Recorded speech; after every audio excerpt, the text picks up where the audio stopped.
చెవి, గొంతు, నాలుక, ముక్కు ఇది చూడంగానే చాలా మందికి ఓకే పిచ్చి వస్తుంది. ఏంటంటే ఏంది సార్ చెవి నా బాడీలో పాటే, గొంతు నాదే, నాలుక నాదే, ముక్కు నాదే, అన్నీ నా శరీరంలో పాటు చేసి ఇందులో ఆడవన్ ఎవరంటే, ఇప్పుడు నేను సపోజ్ నా ముక్కు ఆడవన్ అన్నాను అనుకో, నా ముక్కు ఆడవన్ అంటారు అప్పటి నుంచి ముక్కు పని చేయకపోతే అని ఒక డౌట్ కదా, రైట్. సో అయితే ఇందులో డౌట్ ఏంటంటే ఎక్కువ మందికి అన్నీ మన శరీరంలో పాటే కదా, ఇందులో ఆడవన్ ఏంటి అనేది ఒక చాలా మంది డౌట్. రెండో వాళ్ళు ఏమంటారంటే సార్ ఇందులో చెవి, ముక్కు అనేవి బయటకు కనబడుతున్నాయి, అవునా కాదా? చూడండి చెవి, ముక్కు కనబడుతున్నాయి, కనబడలేదు ఇది ఓకే ఫైన్. నాలుక అంటే లోపల ఉంటుంది, నేను కాళ్ళు చూపించచ్చు అని. గొంతు అంటే ఇది మనం గొంతు అనడం అంత కరెక్ట్ కాదు, గొంతు అనేది లోపలే అనేది చెప్పుకోవచ్చు, అవునా? కాబట్టి లోపల బయట అనే లాజిక్ ప్రకారం నేను ఇది చెప్పలేనుతో తీసేశాను.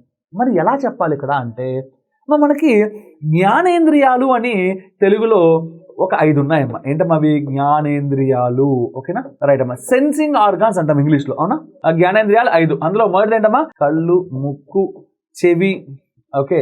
చెవి తర్వాత నెక్స్ట్ మనకి ఏంటమ్మా? నాలుక, ఓకే. నెక్స్ట్ ఏంటమ్మా మనకి చర్మం. ఈ 5 మనకి ఏంటమ్మా? అదేంటి జ్ఞానేంద్రియాలు అంటాం, అవునా కాదా? కళ్ళ ద్వారా చూస్తాము, చెవుల ద్వారా వింటాము, ముక్కు ద్వారా వాసన గ్రహిస్తాము, ఓకే. నాలుక ద్వారా రుచి కలికలు ఉంటాయి కదా, రుచిని మనం తెలుసుకుంటాము, ఓకే. చర్మం ద్వారా సెన్సేషన్ అంటాం, అవునా కాదా? సో నన్ను ఎవరైనా ముట్టుకున్నారా లేదా అనే విషయాన్ని నాకు ఎవరు తెలియజేస్తారమ్మా? చర్మం తెలియజేస్తాడు, అవునా? ఈ 5 జ్ఞానేంద్రియాలు. ఇందులో చూడండి చెవి ఉంది, నాలుక ఉంది, ముక్కు ఉంది. ఈ ముగ్గురు ఎవరమ్మా? జ్ఞానేంద్రియాలు. వీటిని మనం పంచేంద్రియాలు అని కూడా పిలుస్తాం. ఎందుకంటే పంచేంద్రియాలు అంటే 5 ఇంద్రియాలు, 5 సరిపోయేగా. అందులో లేని వెధవడు గొంతు, కాబట్టి వీడే మన ఆడ్వాన్. ఓకేనా మై డియర్ పర్సనల్స్?